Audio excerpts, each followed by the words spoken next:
All right, people. This is Richard Product Gym. I'm joined today with a fellow Product Gym member, Terry, who has recently landed his product manager job with us and is going to go ahead and share some insights, hopefully, to help you guys land more offers with less interviews. Because I'm pretty sure you guys just love interviewing me. Terry, how are you doing today? Doing really great. Now that I got the offer, everything's kind of calmed down and I can relax. I see here that you that's like a golf shirt on, man. Are you gonna get ready to do a little bit of rounding? Well, that's all I've been doing since I got the offer. I think I've hit the range or the course every day. Oh man, much deserved, much deserved. So let's go ahead and get to it. I mean, you've recently struck an epiphany in terms of like how to go ahead and convert these interviews into offers.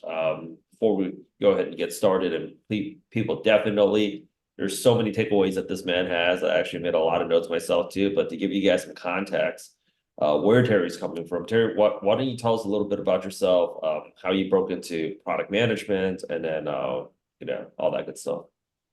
Yeah, so I I've been in the career for quite a long time. I've had a lot of different experiences. I moved into product management out of QA. What I learned at QA was no matter how much you tested the product, you can't make a product better after it's already been designed and coded. So I wanted to get at the front of the life cycle and start doing design, start doing customer conversations, and start working on the front end to improve quality in a product. So product management was a standard fit. Um, where I've come from in to brought me to product gym was, just like a lot of people last year, I got laid off. Um, and in the middle of getting laid off for myself, there was thousands of people you'd see on the news getting laid off, and it truly brought me to product gym to go, I need to improve my networking skills, I need to improve my branding skills, I need to figure out what am I missing um, in interviewing, and try to, how do I bubble myself up to the top of the interview process and be able to get into there. So that's what brought me to Product Gym, and it's been a very great experience and a very big help.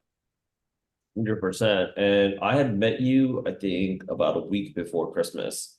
So you were job hunting during that time from start to finish because we weren't really doing much then. How much time did it take you to basically make this jump?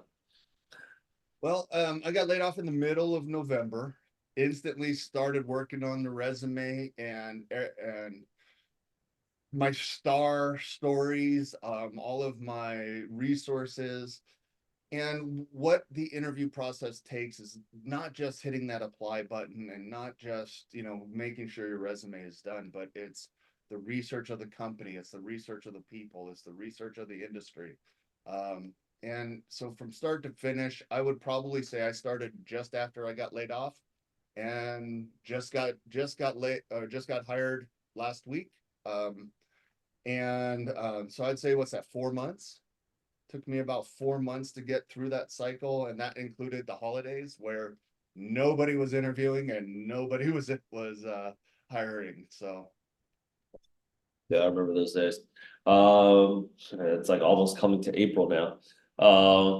With that said, when did you start realizing that your approach needed to change?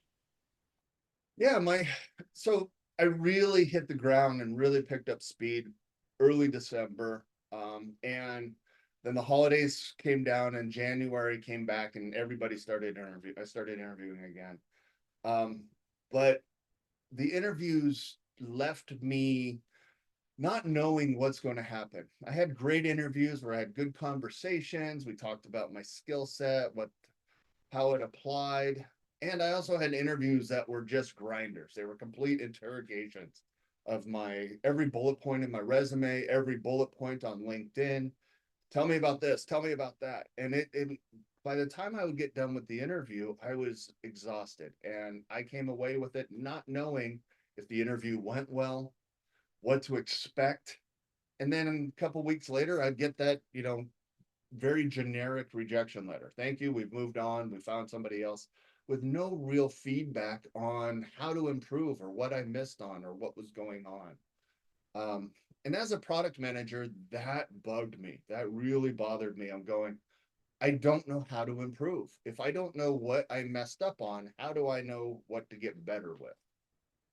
And so I made the decision to try to figure out how else to answer questions or go through the process. And during one of our product gym meetings, you made a comment that flipped my light. It just turned on the light and went, and you said, we need to be empathetic of the interviewer. And that made me think, what would it be like if I were in their seat? Um, and I realized with all those thousands of layoffs, the people that are still in the positions were affected by that because their friends left, their coworkers got laid off, they may have had a team member let go. So their workload got doubled. What did it look like for them? Are they getting laid off in the next month? What's the product? What's the business? The stress level for the interviewer is every bit as high as the person on this side going through the interview process. And so I started to try to look at it as I would a product manager talking to my customer about my product, where I'm the product, they're my customer, and what problems do they need solved? How do I take work off of their plate? And if I was on their side, who am I going to hire, and do I get along with this person? So when I started to look at everything that way, it truly changed the way I approached interviews. I made sure that my preparation going into the interview was deep and thorough. Every one of my stories were full starred, had every metric, had every reason, had every action. I knew them. I knew them off the tip of my tongue. And so that way I didn't have to worry about that knowledge. Now I can engage in active listening to what the interviewer was saying. And anytime they would ask me a question, tell me a time when you did this. How would you handle this situation? My what and why popped up. What are they really asking me? And why are they asking me that? Are they genuinely trying to get to my experience? Or do they want to know how my experience solves their problem? So every question that they would ask, I would try to bring in a clarifying question. Something along the lines of, that's a very, very great question. I've done that a couple of different ways. What is it that you're trying to solve? How can I best solve your problem with what I've done? And a lot of times that would get them talking about their problem. That would get them to define what they're really looking for. And then that would make the big star um, experience that I have defined a lot smaller. And I could just answer the question with the specific experience that they were looking for rather than a big long story of how I got there. And that made the interview a lot more efficient. It made an engagement. It made a connection to the other person. Um, and then it always would come up with, if you truly are listening and you understand that they are struggling because of stress, overwork, possibility of layoffs, and you make a connection and you just ask the question, when they give you the opportunity of, do you have any questions for us? And you just ask them, yeah, there's a lot of change in the world right now. A lot of people have been laid off. How are you doing? How are you managing? How are you taking this in stride? I saw when I asked that question, I would see kind of a release, a relaxation. This person understands what I'm going through. This person knows. And it became a conversation. It no longer became an interview. It became two PMs talking about what the problems are, how we're going to solve them, and it truly allowed me to shine in the interview. Oh man. I think that's so important in terms of like what you just mentioned already, because the behind the scenes recruiting term that a lot of companies are using right now to define the product manager that they need in the current market as a wartime product manager is somebody that's actually able to get things done. And one of the people that I remembered that I worked with, he had a client who's like, really looking for, it was a startup that was built by and for veterans actually out there in California. And I remember you are also a military veteran yourself. And they really like the coin term, foxhole buddies. That's essentially speaking what it is right now. It's going to be a lot of work environments that you're going into is going to be highly stressful. Um, it's going to be not comfortable, and that's what if you think about this concept of a foxhole, it is really a hole that you're making in the ground. It's cold, wet, and disgusting. And that is actually when people on the hiring side, they're taking a look at the people that are coming into the job market right now. You get a lot of peacetime product managers that's used to having an abundance of resources, getting all these like, hey, we want to test out 15 different types of email softwares and we're going to get them all. And if somebody forgets to cancel any of those subscriptions, they don't really care. But we're no longer results don't really need to be driven. Deadlines can be extended. Budgets can go ahead and get reallocated or recalculated, right? And people can go to them and say like, hey, like we need more money, and it's not a time when cash is just free flowing. So coming into this, like investors right now are obviously really nervous. So when people that's on the tech side is like, yeah, we need more money. Like, think about the guy or the people that are behind these companies that are like, yo, we're getting stuck with the bill. Every 30 days, we're getting hit. What are you guys doing out there? And then you have another person that's just like, I need a job. Like, yo, you're actually kind of thinking to yourself, is this person going to be able to really help me drive the results that we need to make sure that we're all going to stay alive through this? Or do you not really add any value? Well, one of the aspects that is I think the only constant in the tech industry is change. Um, in my career, I've had 4 different layoffs due to acquisitions, expenditures, workforce reductions. It's fairly normal to see every few years companies reducing expenses by doing mass layoffs and then turning that around and doing mass hires. It's really kind of a wild experience when you're on the side, riding that wave. And so when you come into a company and when you come in and you're the new person and you're it's a very tumultuous environment. Um, Tech is always trying to crank out what's the next big thing. How do we make our end? How is our product going to get better? And as a product manager, you have to come in with the mindset of how do I make your job easier? How do I how do I define technology, user stories for the engineer so that they can execute them in the terms that they understand?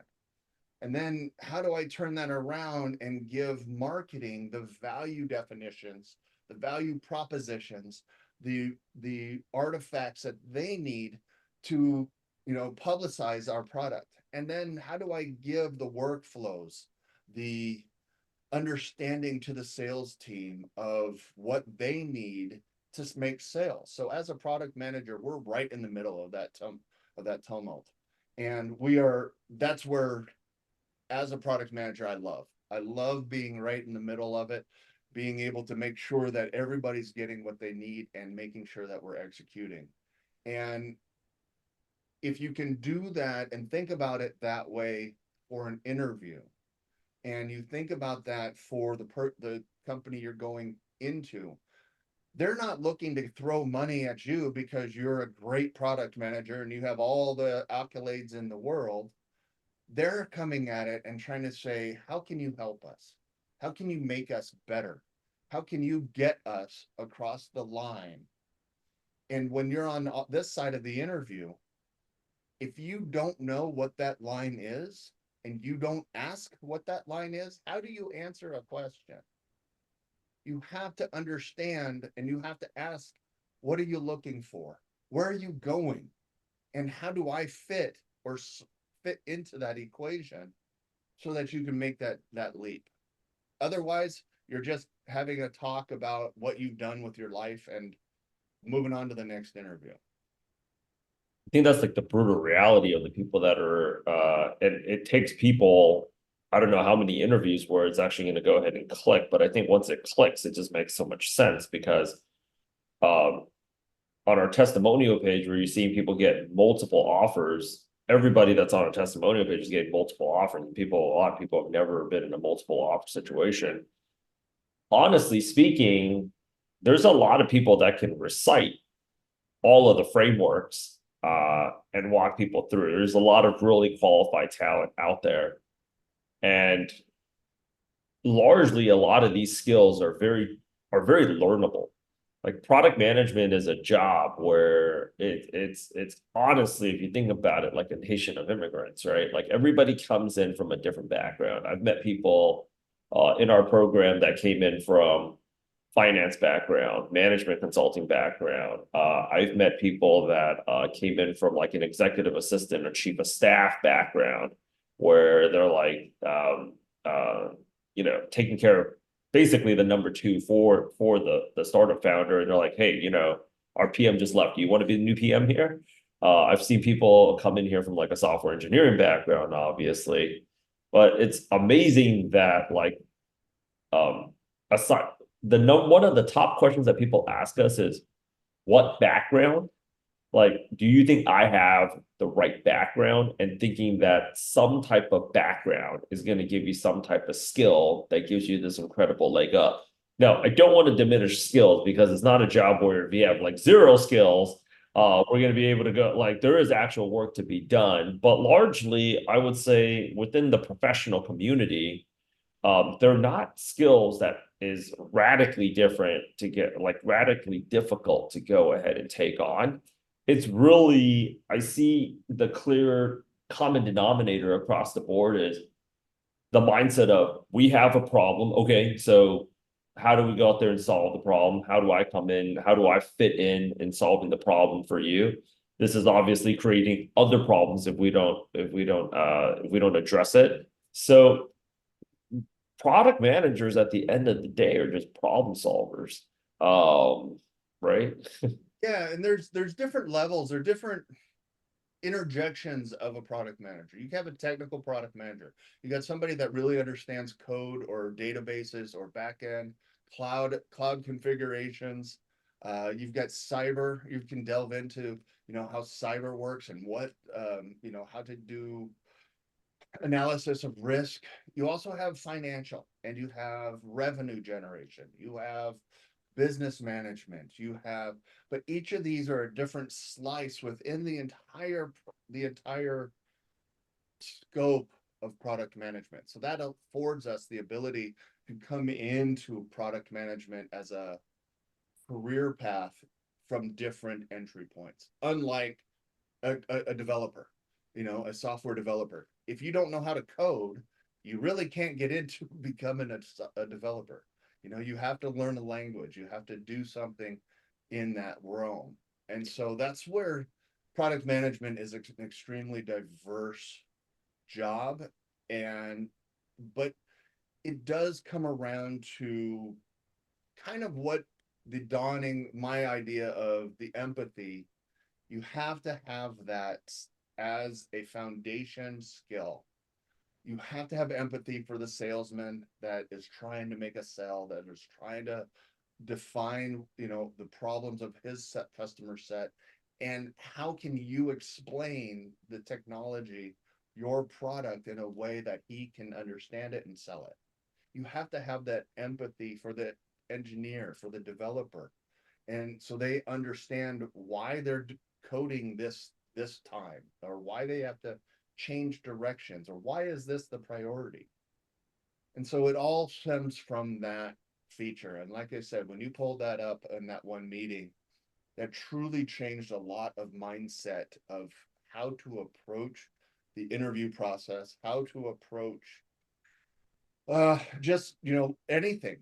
Truly is, if you come at it prepared and wanting to solve the problem of the person across from you, you're going to make that connection. You're truly going to shine and rise above the sea and ocean of PMs out there looking for jobs. So everybody's just trying to think about me. uh, oh man, you want to go out there and give a low key little wave of the book we talk about at Oh, actually, put it back up on my shelf.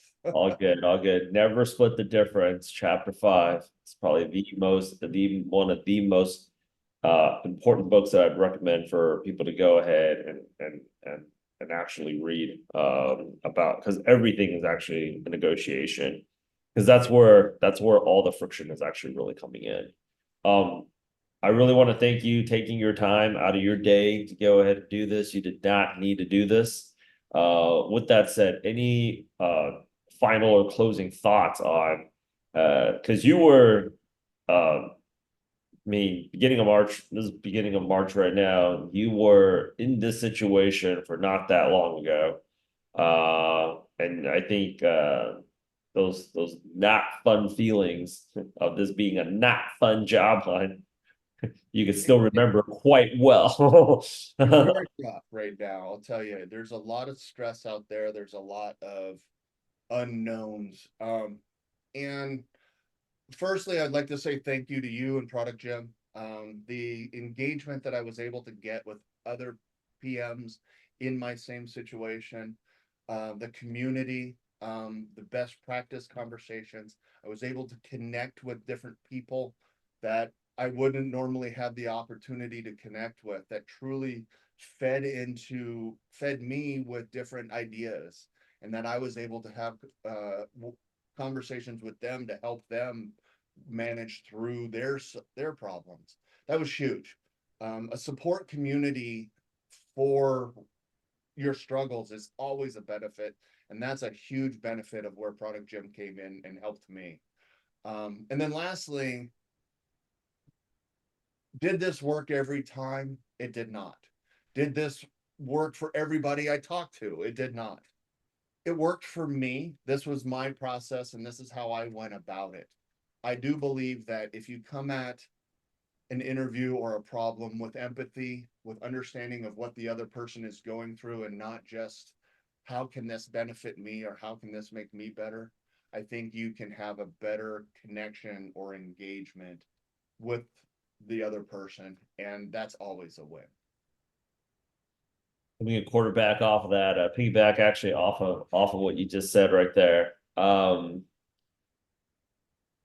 think the biggest difference between what clicked in when I worked in tech recruiting, we used to love using this term called clicked, is like the light bulb that actually goes off. And when you do make that mental connection, it's a lot different, because the immediate response is always, I am doing that. I did say that. I did ask that.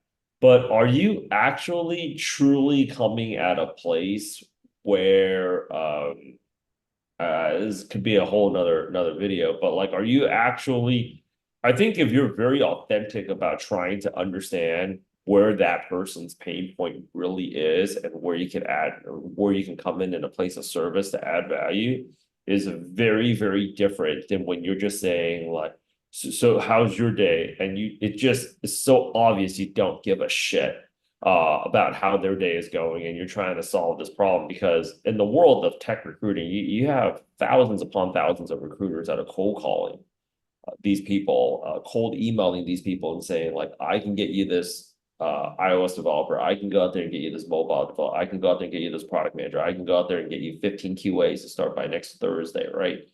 But are you really coming at it from a place where it's just like, um, I noticed all the top producers that were at our office, they weren't freaking dialing for dollars and stuff and getting themselves psyched up. They were. I was taking a look at them. They're chilling. There's this one guy. He had one of those squeezable footballs, and we all had our little headsets, and he was just like sitting there, lean back. Yo, did you watch Jets game? Gotta say, man, that's why I'm a Giants fan. I was like, well, they seem like they're having way more fun than I am, right? But they're actually the way that they're having these conversations was just so amazing. It's like, okay, so we're bringing on this product manager right now that could be the head of product. Because effectively, right now, the startup founder, you are the head of product. You don't want to be the head of product anymore, right? So it's impossible for this person to replace you. It usually kind of is. There's nobody that's going to do the job better than a founder, right? Like, here's what I propose. Like, I say we hire three people. One person's going to do this. One person does the technical stuff. And it sounds to me like you need somebody on the growth strategy. So we could either bring in like a growth strategist or like a growth product manager to kind of be the number two. And depending on who's got more leadership ability, that person could be the head of product, right? But you really, how we need to delegate these responsibilities so you can focus more of your time.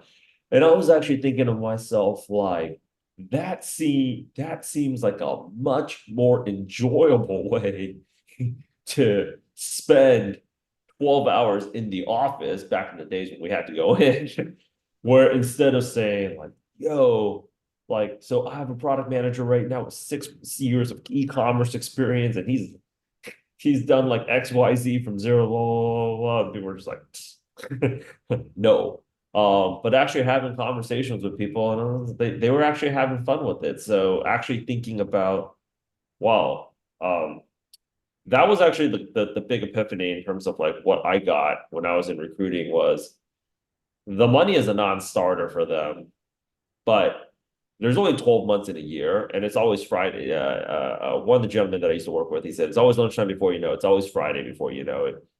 Uh, Money you can always make back. You can always get more of, but time you can never buy back. You only got 12 months out of the year. There's 12 weeks in a quarter, and you're constantly under the gun in our racket to show results.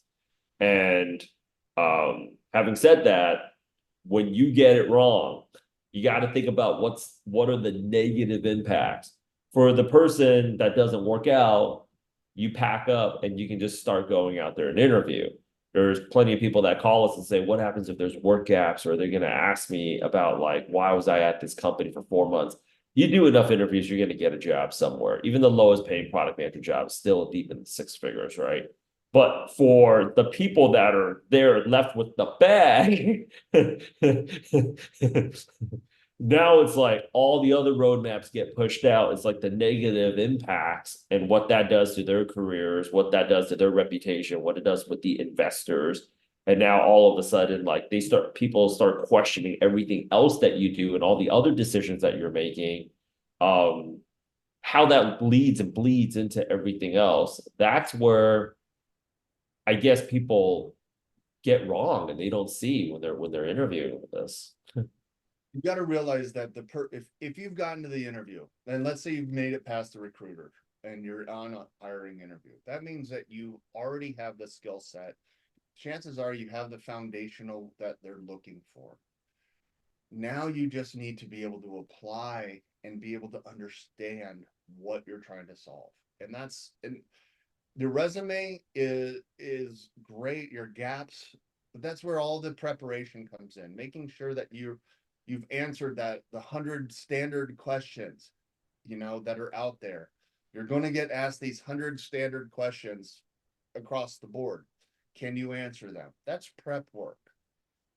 come into it with that's already done. Be ready to actively listen to the other person, be able to understand what they're going through, and then be able to solve their problem with your experience. Provide your service. Don't don't tell me that you're a great product. How are you a great product, and how are you going to solve my problem? That's the interview. All there is to it. Terry, thank you so much for taking time out of your day to do this. I look forward to speaking with you soon. I can't wait to see where your career takes you next. And then I'm going to let you go about getting to golfing.